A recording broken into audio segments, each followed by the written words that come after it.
Let's talk about what makes Diana Ankudinova's performance of Havana awesome. Hi, I'm Dr. Mark, and I'm going to help you sing and perform more like the top artists around the world. I'm a professional voice teacher, performance coach, and opera stage director. I've helped thousands of singers around the world learn the techniques and methods that got the top singers to where they are. Okay, I haven't watched this yet, but from what I can tell, it seems like she's doing it from home. This is one of the wonderful things that came from COVID.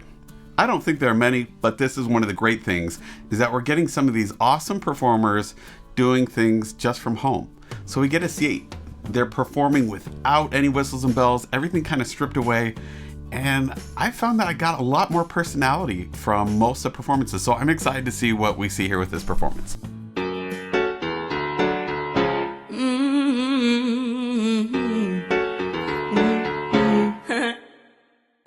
Havana, na na.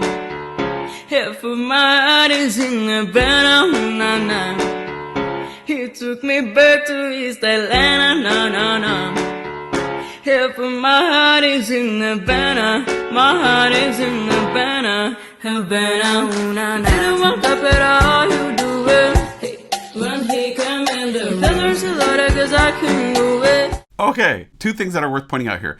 Number one is, how is she getting this sound? It's one of the sounds that we get in some of her songs that really sets her apart and makes her unique. It's this kind of unearthly, warm, rich, gorgeous sound. But at the same time, when she makes that sound, it doesn't sound swallowed. She keeps a lot of forward resonance with that sound as well. And so it creates this really unique sound that's warm, rich, but also really resonant. How does she do that? Well, that's a complicated answer, but the place to start with it is with placement. Go figure. So what you want to practice is trying to get it as buzzy and as forward as you can while keeping it easy here.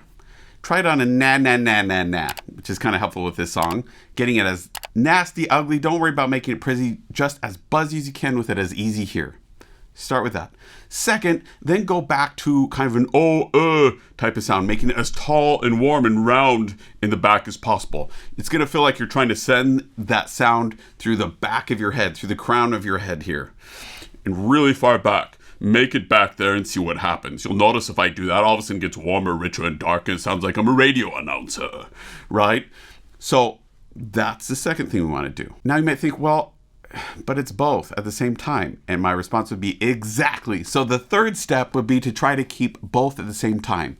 So you can either start back or forward, whichever one's easiest, and then try to stretch open in the opposite direction without letting go of this side, and see if you can get both to be resonant at the same time.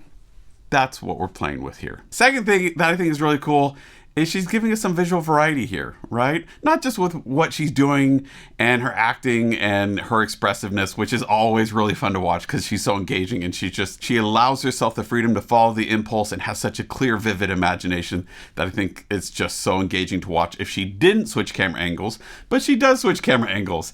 And it's also really kind of cute because if you look here, what does it communicate, these camera angles? Well, we see this one where it's just kind of a white wall behind her and it looks kind of professional, but then she's on this bed with these big stuffed animals. It kind of puts her in this more naive, young kind of place, which totally switches how we look at this song and what's going on. And it makes it kind of sweet. So she's giving us a lot of visual variety in what we're seeing here.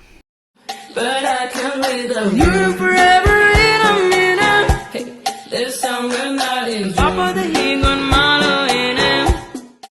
So the trick is this. A lot of people will think, well, how do I get variety? I don't have variety. I'm just in my house making a video.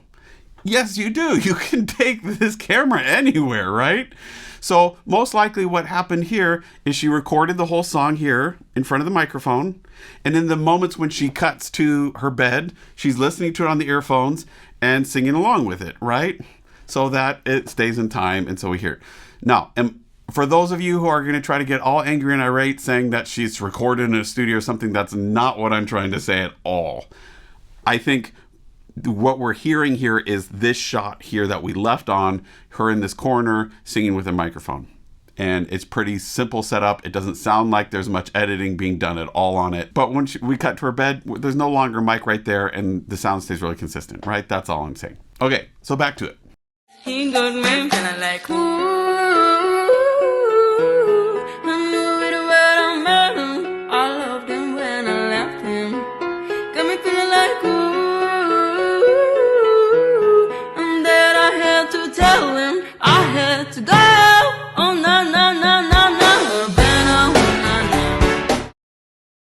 The other thing I love here is that she's not taking herself too seriously.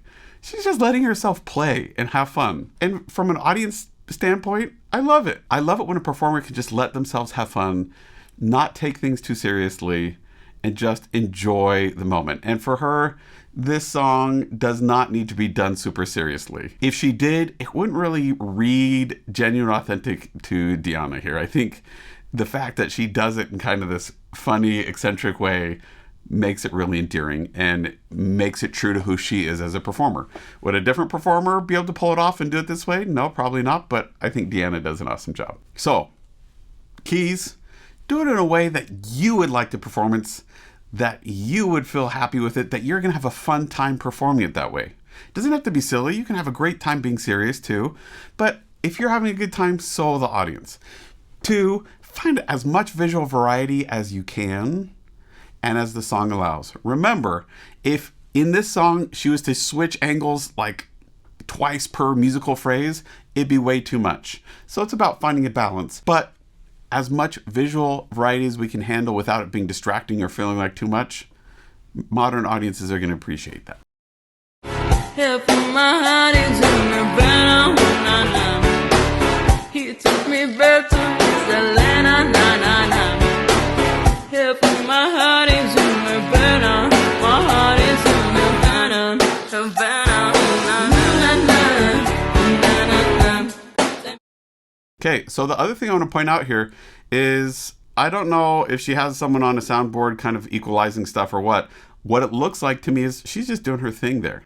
And she's probably by herself with computer and microphone making her own recordings. So one of the things that's cool is that she's demonstrating here when she's singing with the mic some really good mic technique. And that's every time she goes to sing, she comes right up to as close to the same distance from that microphone as possible. That's really important because you can imagine if you go back and you try to then send that recording out, if your mouth is a lot of different distances from that microphone, it's going to change the dynamic level. We're not going to get a consistent sound to that voice. And so staying right at that same place every time you open your mouth becomes crucial to getting a sound that sounds consistent and professional. And she's doing an awesome job here. I love that when she's not right on that microphone, she lets herself pull off and play and be silly. She cuts to the bed for a moment and lets herself play and be silly because she doesn't have to worry about the sound being right there, right at the mic. I think it's brilliant. Love it. Back, back, back, ooh, na, na, ooh, na, na, na. Take me back, back, back, ooh, na, na, ooh, na, na. Take me back, back, back, ooh, na, na, ooh, na, na.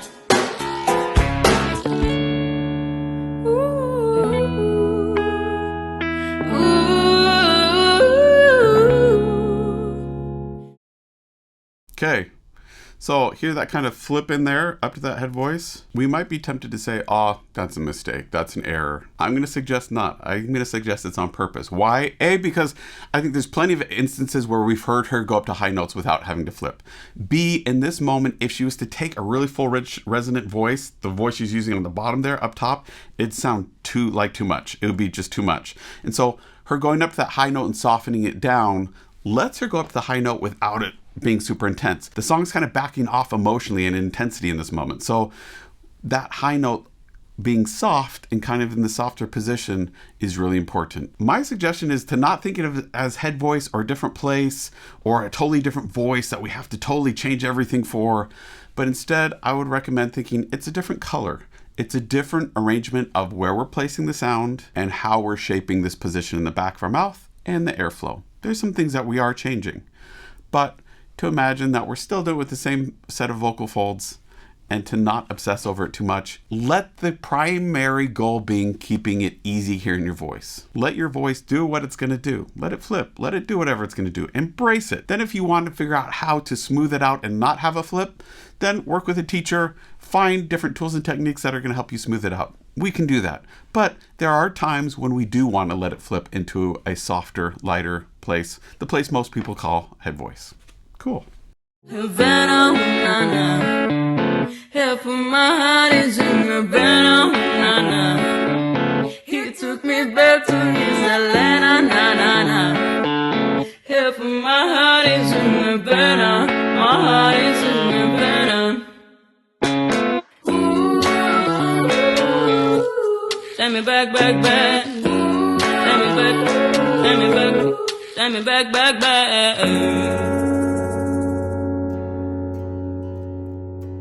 So super fun to watch her just play around, and it might seem like she's just being silly and messing around, right? And maybe she is, but the cool thing is that she's doing it in a way that's engaging for an audience. One of the ways that she's doing that makes it really fun and it's just magical every time is you'll notice she matches a few of her gestures and what she's doing to specific musical moments, like that bump, bump, bump, right? She moved her body. And why that's so exciting to an audience, it seems like a silly, trivial, small thing, but the reason it's exciting is because it adds layers of meaning. It helps us understand and relate to what that sound means to her, right? What we'd see in a real life situation. Someone could be talking like, I don't know. And to hear then music version of that bump, bump, bump, and then her body do it, I don't know. It's just kind of magical. If you want to book a lesson, you can find me at foundyourvoice.com. I'd love to help you find your voice, both as a singer and as a performer, to help you sing easier and to have your performance engage the audience in new, exciting, compelling ways. You can also find me on Wizio.com if you want to send me short video or audio clips. You can also check out my TikTok channel. I have a bunch of little micro lessons in there. You can check out and see what you think about those. I'd love to hear your feedback on those as well. Don't forget to click like and subscribe. Comment down below with what you loved about a performance, what made you laugh, what made you engage with what she was doing, and tell me what other performances you want me to react to that you think are awesome. See you next time.